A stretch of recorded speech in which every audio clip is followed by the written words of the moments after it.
my whole life. And I ended up starting the first abuse support group in the prison system in the nation, and got the legislature to come down and hold a public hearing on domestic violence so that battered women's syndrome and disability would become law, which thank God has evolved, because it isn't just women. But back when I wanted help, okay, they had 3 shelters in the state of California, 3, okay? And if you had a child, a male child, okay, over the age of 11, they would not take them. So you want a woman to leave her home in her violent situation, but if you have a little boy that's 12, oh, you better leave him at home. Are you kidding me? So they were making people make those choices. We've evolved a little bit. There's still 90% of our shelters still don't take young men. They do. You're one of the few that do. Yeah, exactly. Up to the age of 17. That's crazy. Why have? This is the 21st century. We're still missing so much. That's why y'all are going to be awesome. Okay? But that's why this is a societal problem. Okay? This isn't just any one race, gender, anything. It affects every one of us. And I said in the class this morning, I said, let's be real, I don't want to see no one's hands, but I said, I know everybody's life in here has been touched by abuse in one way or another, either personally or someone they know. That's pathetic. 1 in 3, okay? That tells you something's wrong, okay? When David Letterman says to, what was that football? What was his name? Michael Strand. When he was so eloquently talking about domestic violence, and he had it right on the head, and David Letterman looked at him and goes, an epidemic. I'd never heard that. And I went, where's your head been for 5 million years? You know? Honest to God, there was the law that allowed a man to knock his wife's teeth out, write her name on a brick, and knock her teeth out if she said anything against him. Rule of thumb, as long as the twig was no bigger than that thumb, he could beat her with it. You know, it's crazy that, okay, so we've moved a little bit from that. We've got so far to go, and that's where we all come in. You know, engaging in, oh my God, that is so huge. And I've seen some amazing programs like that work, because that's where we start building healthy young men. You know, when Chris Brown and Rihanna happened, I was on that Jingle as whatever her name is, and I said, you know, what's sad about this situation is the domestic violence, absolutely. But what's even more sad is these people, our young people, emulate that. And then we go, oh, well, then why is he beating her up? And he, hello? Again, we have to say that, you know, there's zero tolerance, not just the police, because they're a bunch of morons too. But, you know, sorry. I said that. But anyway, yeah, and out loud, sorry about that. Erase. But the bottom line is, you know what? This is a huge problem. And it's all of our responsibility. So that means that, you know what, it isn't just about the social work, and it isn't just about that. It's about validating people and their space and where they come from, and listening. Listening. Because people are really quick to give answers. Maybe it means just listening. And I'm really glad you said that, because I think community accountability, I think, has grown a lot since things have happened. And I know a lot that's been coming out from the White House is a lot of like active bystander intervention, not just keeping that paradigm of having an abuser and a survivor in that same situation, but what happens when everyone around it is aware of this relationship, right? I think Sharon Love, who's from the One Love Foundation, does a lot of education around dating violence on college campuses, and a lot with high schoolers as well.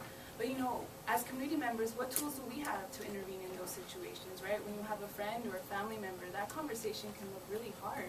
So I think a lot of times as social workers, we have an opportunity to build those skills in those situations where it's not just like, oh, it's their relationship, let them work that out.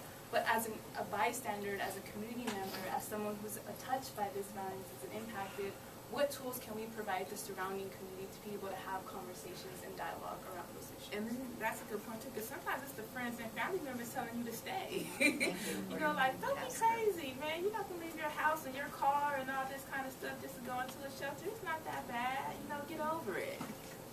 I think, and I think you said this earlier. When looking at this issue, and I'm not, you know, veteran, I'm not seasoned. You guys have been doing it. You guys are true warriors. You're the next generation. Hey. But I think what's significant is that we have to institutionalize the movement. And what I mean by that is teaching it from, you know, 3rd grade all the way up to college, right? Yeah, absolutely. So they know what an unhealthy relationship is, what a healthy relationship is, and they continue to get that reinforced as they matriculate. And I think that's a big part that's missing. And I think where the movement is trending definitely is engaging more men around the movement, but I think it's definitely critical. But I think once we start to see it in the schools, you know what I mean, as a required course, I think we're going to see change within the society. Well, and I think the other piece, if we start it when they're 5 years old, those kids are going to trust us, tell us what's going on. We're going to see it in those homes earlier and be able to intervene sooner instead of waiting until it becomes someone's dead. Yeah, a homicide, it becomes a dead child, or anything else of that nature. Then we can really take more action. And one of the things that I always think about is when you were talking about, you know, we always, why does the victim stay, right? There's a lot of a bevy of reasons of why they stay. But I feel like if, you know, 10 years from now, I'm talking to some youth and, you know, someone's in that situation, they're like, oh, why did she stay? And they say, oh, it's a trauma bond, right? So they're fully aware of kind of the language, right? And they're informed and it's being taught. And I think once that piece starts happening, then, you know, things will be positive. Yeah, I just wanted to add to that, something to institutionalize, just, you know, educating, you know, our youth. And I volunteer with the running club that works at the DV shelter. And I was just running with one of the gals and kind of hearing her story the other day. And I asked her, I said, what was it that helped you to get out of it? And she said, knowing that I had another option. And she works for Bank of America. And Bank of America provides resources and support. And now she's educating. And to think that a company as big as Bank of America, she was able to get disability for like 30 days, paid disability to get out. I had no idea that was going on. So if we could see that more in not only schools, but in companies, like talk about Google, Apple, I mean, let's do it, you know? Google Corporate Alliance to End Partner Violence, there's well over 500 major corporations who are on that board and members who do exactly what Bank of America is doing, because Bank of America is part of that.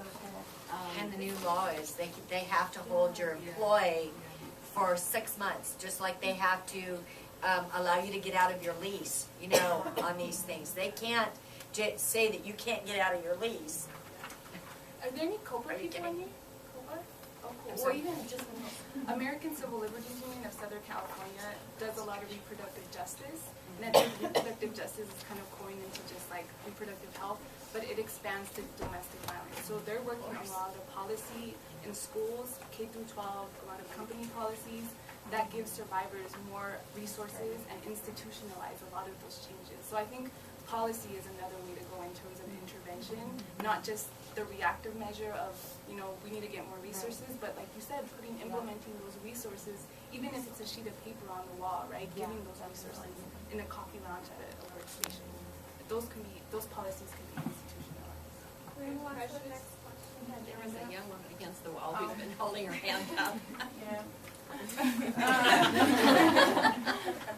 Well, some of you kind of addressed it, but I remember you just saying building healthy young men, and then going back to how you said that there's violence against men and how it's so unpublicized, and the confusion that the media and society creates within young men.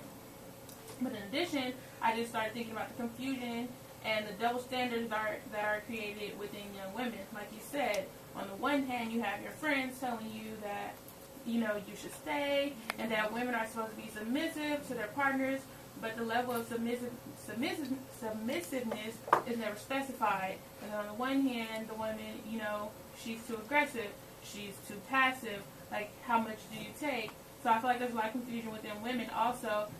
I mean, particularly black women, because we just have this it's angry black woman. On the other hand, we're the strong black woman, so you can't take that from that man. So how do you address?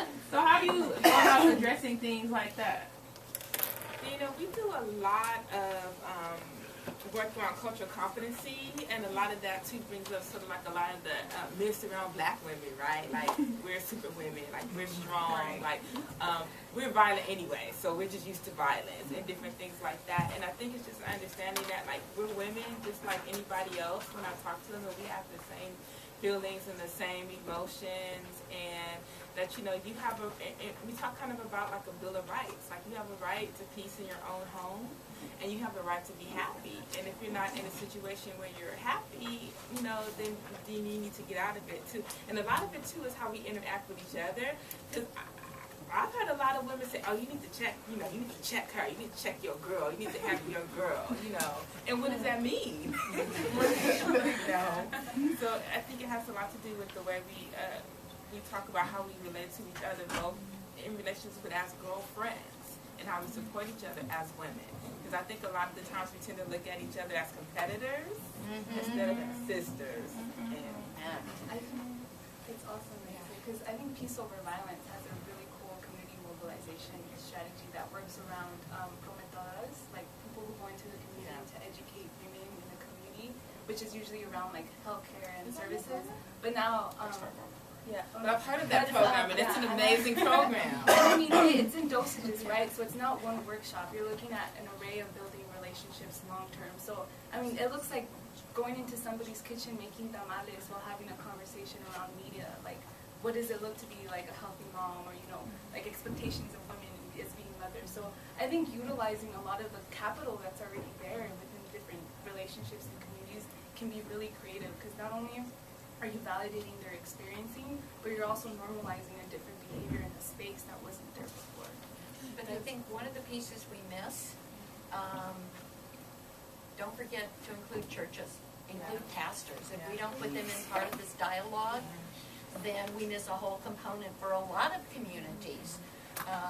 You know, not just the black community, but the Latino community, and even in the white community. So we've got to include Yeah, it them doesn't as happen in well. my congregation. Are you Give sure? me a break. No, I'm saying that's Are you their sure? whole mentality. Yeah. And we have to actually start going into churches, and it's a different, like a whole nother workshop. Yeah. Oh yeah. Because, you know, a lot of times religion is used to keep people in domestic violence situations. And, you know, everybody can quote all the scriptures, and, you know, be submissive to your man and stuff like that. And so it was, and then we, Genesis Center, for a long time, we were seen as people that were trying to break up families. So they didn't even want to talk to us, you know, because we're trying to come in and get this woman to get a divorce. Like, no, that's not, you know, we're trying to make sure that the woman is safe. Whether or not she gets a divorce, that's up to her. And so it took a lot for us to really, to become in partnership with them. And to understand that every church has a different culture. Yes. So, I mean, that is, we could be here for another 2 hours. Yeah.